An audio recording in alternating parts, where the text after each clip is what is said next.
नमस्कार फ्रेंड। आज के इस वीडियो में हम डिस्कस करने वाले हैं chapter number 5।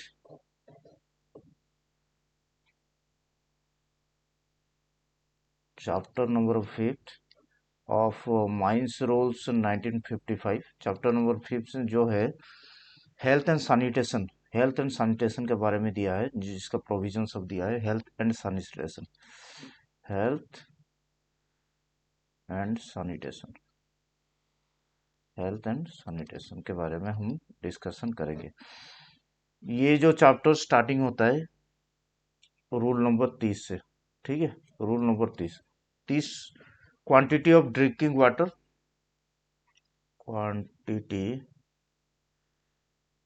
Of drinking water. ये बहुत ही इंपॉर्टेंट है। Quantity of drinking water exam point of view से बहुत बहुत इंपॉर्टेंट है। क्या होता है ना, क्वांटिटी ऑफ ड्रिंकिंग वाटर में 2 लीटर पर पर्सन प्रोवाइड करना पड़ता है। ठीक है, quantity of drinking water to be provided for every person 2 litres. Okay. अगर इस और अगर माइंस में 100 से ज़्यादा आदमी अगर काम कर रहे हैं, 200 और मोर आदमी अगर काम कर रहे हैं, उस केस में जो ड्रिंकिंग वाटर प्रोवाइड किया जाएगा वो कूलिंग करना पड़ता है। उसको ड्रिंकिंग वाटर को कूलिंग करना पड़ता है बाय मैकेनिकल और अदर मीन्स, बाय मैकेनिकली और अदर मीन्स। ठीक है, आगे बढ़ते हैं। तो regulation number rule number 31, storage of drinking water.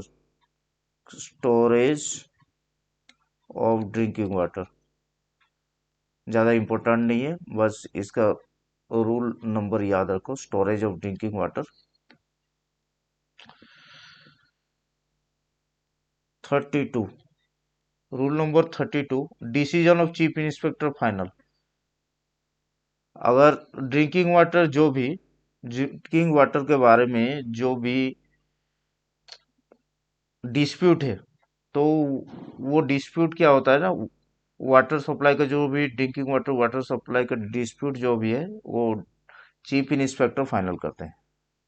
Decision of chief inspector. ठीक है, डिसीजन ऑफ चीफ इंस्पेक्टर याद रखना है इसको, बस रूल ही याद रखना और कुछ नहीं। Rule number 33, surface latrines and urinals, sanitation के बारे में। हाँ, सरफेस लैट्रिन्स एंड यूरिनल्स ये बहुत इंपॉर्टेंट है। इसमें क्या है ना, 1 सीट पर कितना, 50 मेल के लिए, और 1 सीट फॉर 50 फीमेल के लिए अलग अलग बनाए जाते हैं लैट्रिन्स। ओके, ये ज़्यादा ये भी इम्पोर्टेंट चीज़ है। ठीक है, 50 याद रखना, 50 में 1 सीट रहेगा, 50 मेल में 1 सीट रहेगा, 50 फीमेल में 1 सीट रहेगा। और जो आगे 34 में, रूल नंबर 34 में, standard of construction of latrine. हाँ, standard of construction standard of construction of latrine. जो भी वॉल बनेंगे, हाँ, लैट्रिन का जो भी वॉल बना जाएगा, ये वॉल का ये जो पोर्शन है नियर अबाउट 1.25 मीटर तक, अंदर का 1.25 मीटर तक, ये क्या है, सीमेंटेड होना चाहिए। ठीक है, सीमेंटेड होना चाहिए। बट आजकल क्या होता है ना, जो भी लैट्रिन वॉल सब में टाइल्स यूज करते हैं, टाइल्स वगैरह यूज करते हैं, तो ये सब ज़्यादा इम्पोर्टेंट नहीं है। अगर सीमेंटेड यूज किया जा रहा है, ठीक है, तो वाइट वॉश करना पड़ेगा। वाइट वॉश करना पड़ेगा। वाइट वॉश कितना है, एवरी 4 मंथ में। ठीक है, एवरी 4 मंथ में वाइट वॉश करना पड़ेगा। और टाइल्स वगैरह अगर यूज हुआ है तो ये सब को साफ करने के लिए एटलीस्ट इन एवरी 7 डेज में साफ करना पड़ेगा। एटलीस्ट इन एवरी 7 डेज में उसको साफ करना पड़ेगा। ठीक है, डिटर्जेंट फिटर्जेंट डाल के, डिसइंफेक्टेंट डाल के साफ करना पड़ेगा। आगे बढ़ते हैं। Rule number 35। रूल नंबर 35 क्या है? Sign board to be displayed. Sign board, board to be displayed.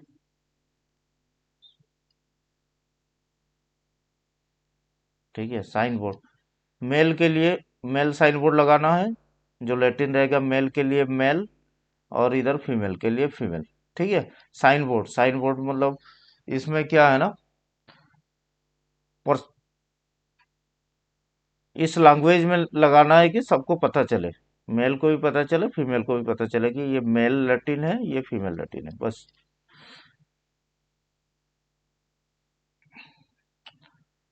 Rule number 36। Rule number 36 क्या है? Provision of water, provision of water for washing.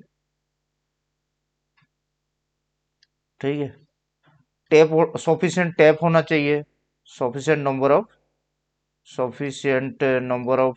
Of taps connection होना चाहिए।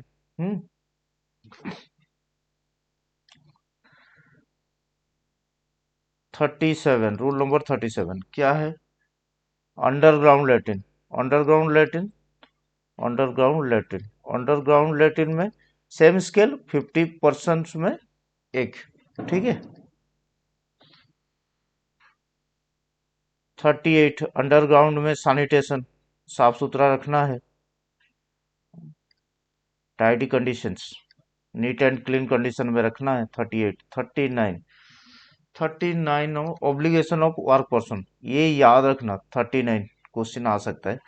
Obligation, obligation of work person, work person, obligation of work person, जानबूझ के कुछ नहीं करना, intended, intended कचरा नहीं करना है। रूल नंबर 39, जानबूझ के लैट्रिन कचरा नहीं करना है। ठीक है, आगे बढ़ते हैं।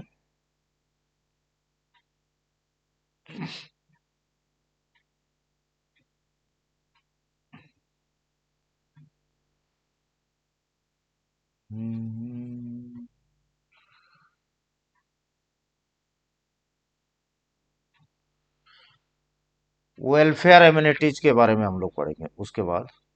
Welfare amenities,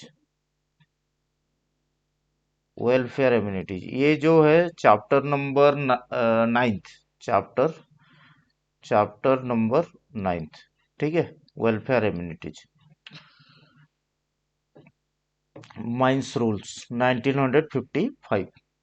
provision of shelter, ये रूल नंबर 62 से चालू होता है। 62, provision of shelter, provision of shelter, ये प्रोविजन ऑफ शेल्टर, ये जो स्केल है ना, स्केल याद रखना। 50 और मोर पर्सन में पर्सन एम्प्लॉयड, 50 और मोर पर्सन एम्प्लॉयड में शेल्टर अनिवार्य है। ठीक है, प्रोविजन ऑफ शेल्टर। और एक चीज इसमें इंपॉर्टेंट चीज एग्जाम में आता है, कैंटीन जो होता है ना, canteen, canteen can be used as a shelter, can be used as a shelter. Shelter के हिसाब से कैंटीन को भी हम यूज कर सकते हैं। ये इंपॉर्टेंट है, याद रखना है इसको। हाँ, फिर आगे बढ़ते हैं। 63, 63 में standard of shelter, very very important, standard of shelter.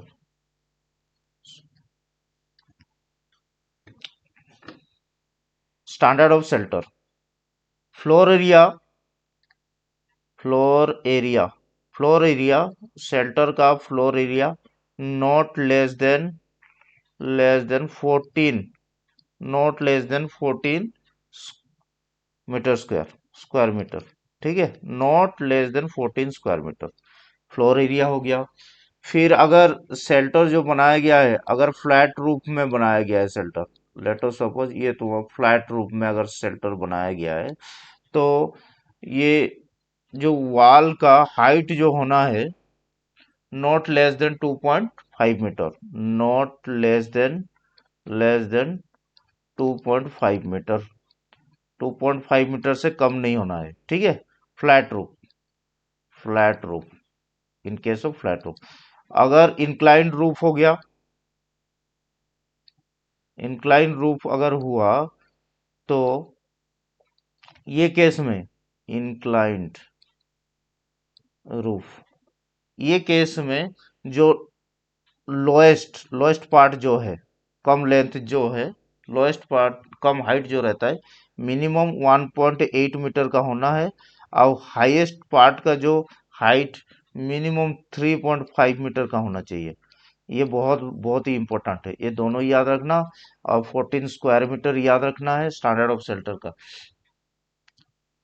और ये जो शेल्टर में कंटिन्यूस वाटर सप्लाई होना है, ठीक है, कंटिन्यूस वाटर सप्लाई। आगे बढ़ते हैं। Rule number 64, rule number 64, provision of canteen, provision of canteen, provision of canteen. इसका भी एक स्केल है। अगर 250 से 250 से ज्यादा, 250 मोर में अगर आदमी काम कर रहे हैं, ऑर्डिनरी एम्प्लॉयमेंट है, तो उसमें कैंटीन बनाना है, ठीक है। There shall be provision of canteen when ordinary employment is 250 और मोर, ओके। और दूसरा चीज है जॉइंट, जॉइंट सिंगल कैंटीन भी बनता है 2-3 माइंस को लेके, वो चीफ इंस्पेक्टर और इंस्पेक्टर अप्रूव करने से। फिर standard of canteen 65, standard of canteen, standard of canteen.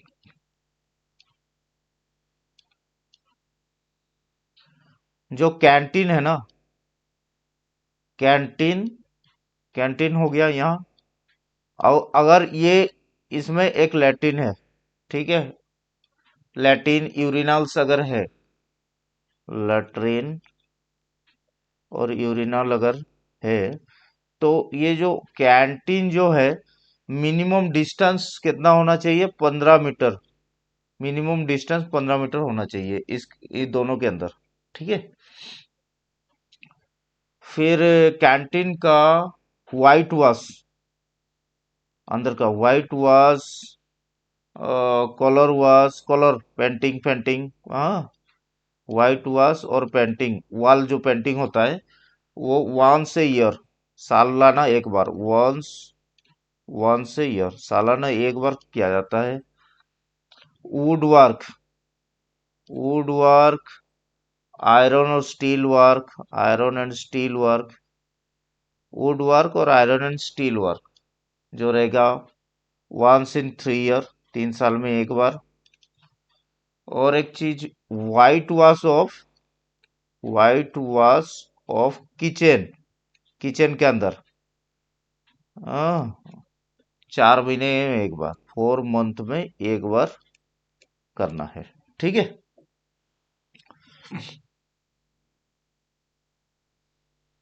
फिर आगे बढ़ते हैं। Regulation, rule number 66, rule number 66, furniture and equipment, ज्यादा इंपॉर्टेंट नहीं है। 66, provision, furniture, furniture, furniture, furniture and equipment. Sufficient supply of furniture होना है, ड्रिंकिंग वाटर होना है, फिर क्लोथेस वगैरह जो साफ उफ करने के लिए क्लोथेस वगैरह होना चाहिए, ठीक है। 67, रूल नंबर 67, क्लीनलीनेस, साफ सुथरा, क्लीनलीनेस। साफ करने के लिए जो यूटेंसिल भी साफ करने के लिए क्या है ना, हॉट वाटर सप्लाई होना चाहिए। Hot water supply, supply of hot water, ठीक है। 68, maintenance of canteen and provision of staff. Maintenance of, maintenance of canteens and provision of staff,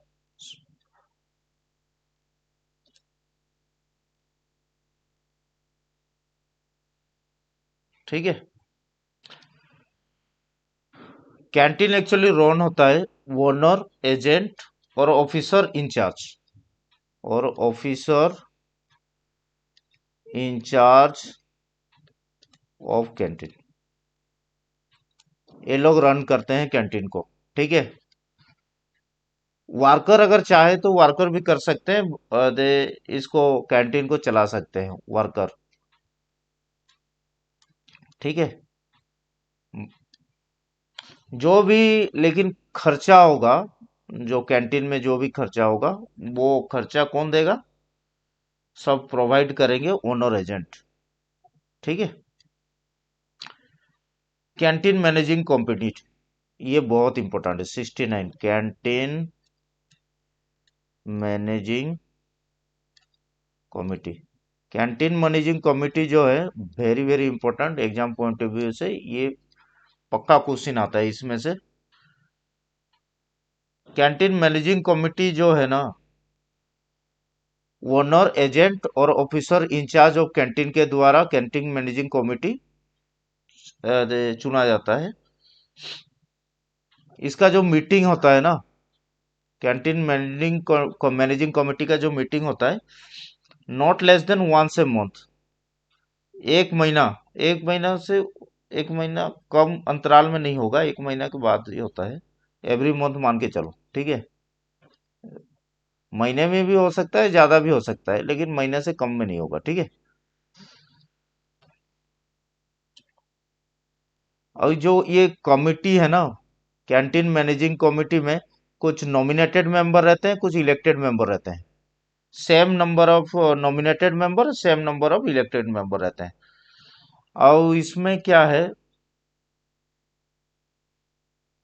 जो कैंटीन मैनेजिंग कमिटी में जो मेंबर रहेंगे ना, वो एक स्केल रहता है, वन मेंबर पर 1000 पर्सन एम्प्लॉयड, वन मेंबर पर 1000 पर्सन एम्प्लॉयड, 1000 पर्सन में एक मेंबर चुना जाता है, ठीक है। लेकिन इसमें और एक चीज कंडीशन है, जो मेंबर रहते हैं ना, वो मेंबर 2 से 5 के बीच रहते हैं, उससे ज्यादा नहीं रहेंगे। Not less then 2, not more than 5, ये भी याद रखना, एग्जाम पॉइंट ऑफ व्यू से वेरी वेरी इंपॉर्टेंट, ठीक है। और ये जो मेंबर रहते हैं, ये मेंबर 2 साल के लिए, 2 इयर्स के लिए चुना जाता है एक बार में, ठीक है। 2 years, tenure of canteen managing committee members, that is 2 years. ये जो कैंटीन मैनेजिंग कमिटी का जितना भी मीटिंग वगैरह होगा, वो चेयरमैन, चेयरमैन उसमें लीड करते हैं, ठीक है। चेयरमैन, चेयरमैन लीड करते हैं। चेयरमैन जो होते हैं वो ओनर, एजेंट या officer in charge of canteen, officer in charge of canteen, ये अपने आप को चेयरमैन हिसाब से घोषित कर सकते हैं। अदरवाइज ये किसी और को अपॉइंट करेंगे, किसी दूसरे पर्सन को अपॉइंट करेंगे, जो कि एज ए चेयरमैन के हिसाब से कैंटीन मैनेजिंग कमेटी में रहेंगे, ठीक है। As a chairman meeting attend करेंगे।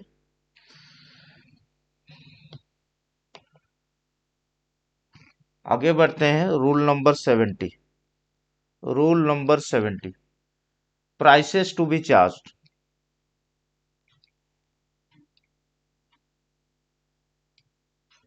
ठीक है। जो भी प्राइसेस चार्ज होगा वो नॉन प्रॉफिट बेसिस में रहेगा, नॉन प्रॉफिट बेसिस में होगा। ठीक है, प्राइसेस जो भी चार्ज होगा नॉन प्रॉफिट बेसिस में होगा। और दूसरा चीज है, कैलकुलेशन करना पड़ता है ना, कितना क्या खर्चा हुआ है, cost of food drinks and other items, उसका जो कैलकुलेशन होगा, वो कैलकुलेशन में हम लोग cost of utensil, cost of furniture, fuel, cylinder वगैरह, जो electricity, salaries of supervise staff, इन लोगों को अकाउंट में नहीं लेंगे। ठीक है, while calculating the cost of food, while calculating the cost of food, drinks and other items जो भी मिलता है, ठीक है, हम लोग अकाउंट में नहीं लेंगे। किसको किसको अकाउंट में नहीं लेंगे? Cost of utensil, cost of utensil, cost of utensil, cost of furniture, cost of utensil, cost of furniture and cost of fuel, cylinder वगैरह जो है, fuel, electricity, salaries of supervisor staff,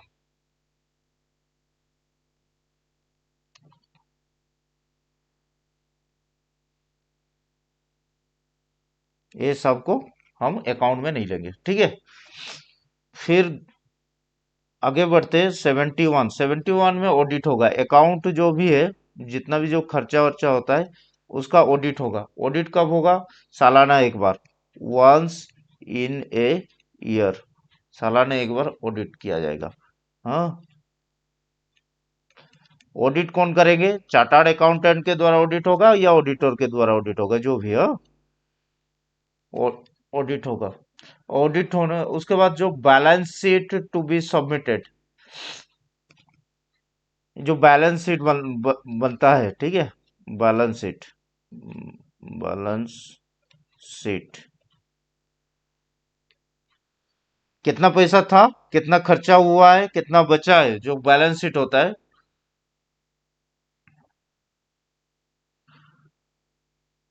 balance sheet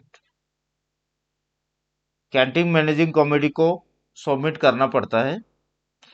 balance sheet to be submitted to canteen managing committee. हाँ, balance sheet जो submit करना पड़ेगा, not later than 2 महीना, 2 months, not later than 2 months, not later than 2 month, not later than 2 months after the date of closing of the accounts, not later than 2 months after the closing of the accounts। आगे बढ़ते हैं।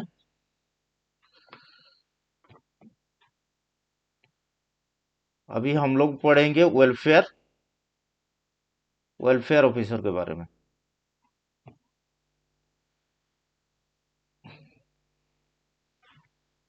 Welfare officer 72, rule number 72, very very important. Welfare officer, welfare officer, welfare officer,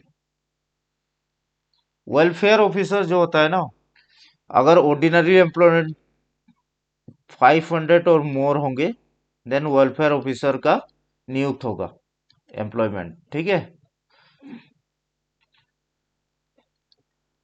welfare officer calculation purpose में। और एक चीज welfare officer का, 500 से अगर 2500 तक अगर इसके अंदर में एम्प्लॉयमेंट है तो ये 1 वेलफेयर ऑफिसर रहेंगे।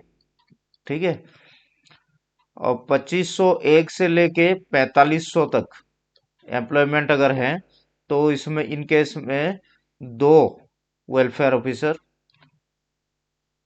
4501 से लेके 6500, 6500, तो उसमें 3 वेलफेयर ऑफिसर। ये कैलकुलेशन पर्पज से याद रखना इंपॉर्टेंट है। ठीक है, वेलफेयर ऑफिसर का क्वालिफिकेशन 73, नहीं 73 नहीं, वेलफेयर ऑफिसर इसी में ही है। वेलफेयर ऑफिसर का क्वालिफिकेशन, क्वालिफिकेशन ये भी बहुत इंपॉर्टेंट है, एग्जाम पॉइंट ऑफ व्यू से वेरी वेरी इंपॉर्टेंट क्वालिफिकेशन। इनके पास एक यूनिवर्सिटी डिग्री होना चाहिए, यूनिवर्सिटी डिग्री होना चाहिए, ठीक है। डिग्री और diploma in social science, social science में डिग्री और डिप्लोमा, सोशल साइंस, ठीक है। प्रैक्टिकल एक्सपीरियंस, इनके पास प्रैक्टिकल एक्सपीरियंस कितना, 3 साल का होना चाहिए, मिनिमम 3 इयर्स का, मिनिमम 3 इयर्स का प्रैक्टिकल एक्सपीरियंस होना चाहिए। किस हिसाब से, लेबर प्रॉब्लम को लेके, किसी इंडस्ट्री में labour problem, okay. Labour problem कैसे हैंडल किया है, हैंडलिंग ऑफ लेबर प्रॉब्लम, ठीक है, handling of labour problem, minimum 3 years का एक्सपीरियंस होना चाहिए। और जिस, जहां पर इनको नियुक्त किया जाता है, ठीक है, उस डिस्ट्रिक्ट का लैंग्वेज, लैंग्वेज के बारे में उनको पता होना चाहिए, लैंग्वेज ऑफ डिस्ट्रिक्ट, लैंग्वेज के बारे में पता होना चाहिए, ठीक है। इसमें और एक चीज है, अगर वेलफेयर ऑफिसर को, वेलफेयर ऑफिसर को तबीयत खराब हुआ, कुछ भी एब्सेंट रहा, हाँ, कुछ भी चीज हुआ उसका एब्सेंट रहा, तो ओनर, एजेंट और मैनेजर क्या है ना, दूसरे और एक बंदे को वेलफेयर ऑफिसर के हिसाब से नियुक्त करते हैं, ठीक है। वो appoint another welfare officer, another welfare officer appoint करेंगे। लेकिन जो अपॉइंटमेंट किया जाएगा ना, वो 30 दिन के लिए रहेगा, 30 दिन के बाद 30 डेज तक वैलिड होगा। अगर 30 डेज से ज्यादा उसको रखना है, तो एवरी 30 डेज में यू दे परमिशन, सीआई या सीआई, सीआई से परमिशन लेना पड़ेगा। ये भी बहुत इंपॉर्टेंट है, 30 डेज, एवरी 30 डेज के बाद सीआई से परमिशन लेना है, एग्जाम पॉइंट ऑफ व्यू से वेरी वेरी इंपॉर्टेंट।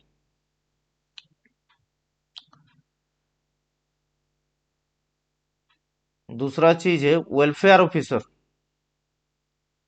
ओएम अपॉइंट किए, किसको, वेलफेयर ऑफिसर को। अपॉइंटमेंट हुआ तो इसका जो notice,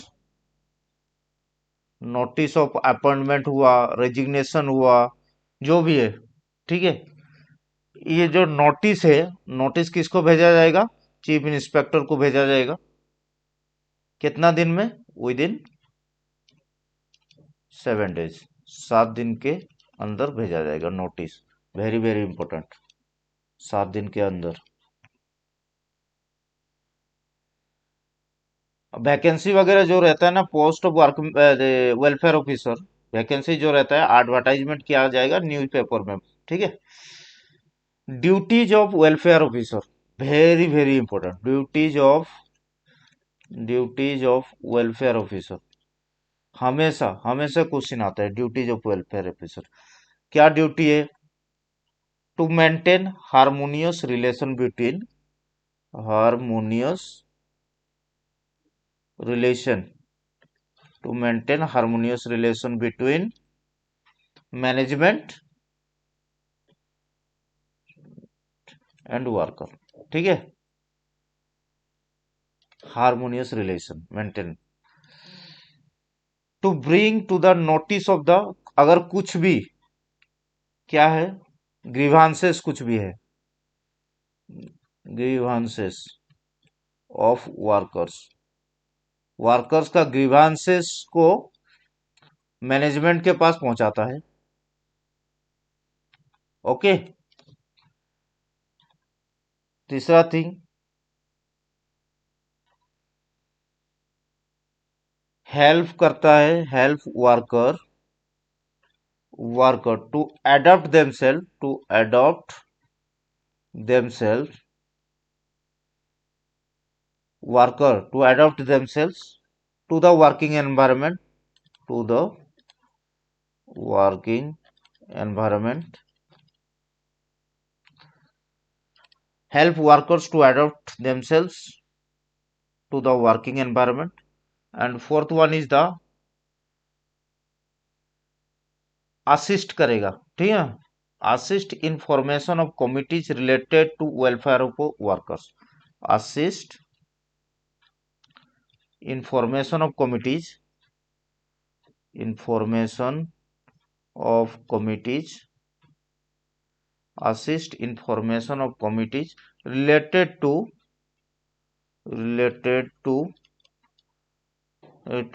welfare of worker, welfare of worker, related to welfare of worker. ठीक है। अब वेलफेयर ऑफिसर एक उसका रजिस्टर मेंटेन करेगा। ठीक है।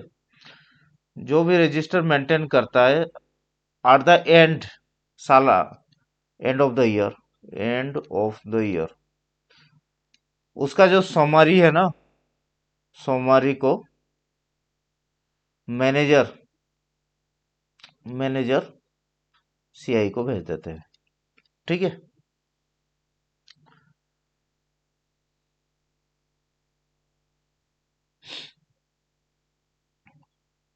आगे बढ़ते हैं।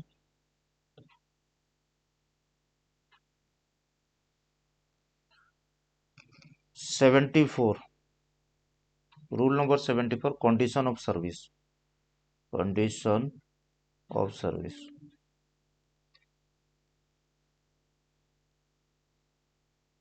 अगर वो प्रोबेशन पीरियड कंप्लीट कर लिया है 6 महीने का, तो अगर उनको हटाया जा रहा है तो वो सीआई को आप सीआई के पास जाके अपील कर सकता है। ठीक है। दूसरा चीज है कि उसका बेसिक पे 200 रुपीज से कम नहीं होना चाहिए। ठीक है। 200 rupees. He shall not be given less than 200 rupees or basic pay per mensum. 200 rupees basic pay पर मेंशन। ठीक है। माइंस रूल्स का और कुछ क्वेश्चन वगैरह डिस्कस करते हैं। ये एक वर्ड है एसफेक्सिया, एसफिक्सिया, एसफिक्सिया। इसके बारे में आप लोग को जानना पड़ेगा।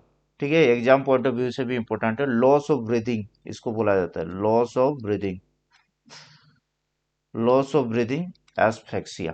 ठीक है। और एक इंपॉर्टेंट है एर्गोनोमिक्स, एर्गोनोमिक्स।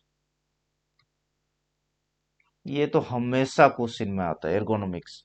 एर्गोनोमिक्स क्या है? Study of persons working efficiency in a given environment. It is the study of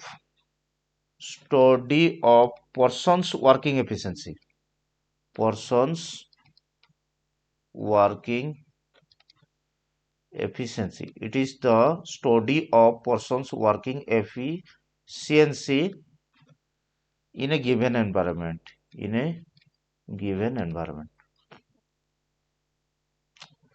याद रखना इसको, एर्गोनोमिक्स को। एर्गोनोमिकल असेसमेंट बोलता है ना, ergonomical assessment include it includes ergonomical assessment. Ergonomical assessment include क्या क्या इंक्लूड रहता है उसमें एर्गोनोमिकल असेसमेंट में? First one is the assessment of work place, assessment of assessment of workplace, assessment of workplace। Second one was the assessment of working aids tools, assessment of working aids, working aids or tools। Assessment of working posture, assessment of working posture। याद रखना है सब। हाँ, ergonomical assessment include assessment of work place, assessment of working aids, assessment of working postures. What is ergonomic? Study of persons working efficiency in a given environment.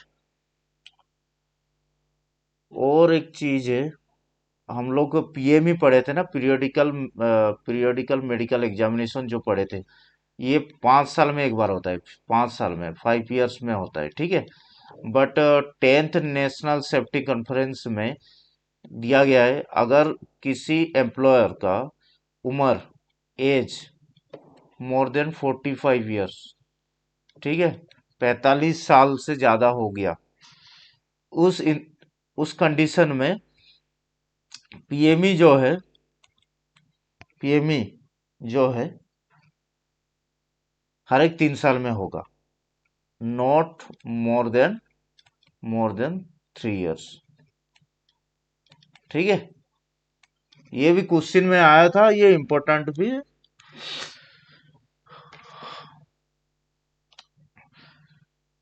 याद रखना ये सब चीज, एग्जाम पे बहुत नजदीक आ गया है, ठीक है। अगर अच्छा लगे तो सब्सक्राइब कर लेना मेरे चैनल को। Thank you. बाय।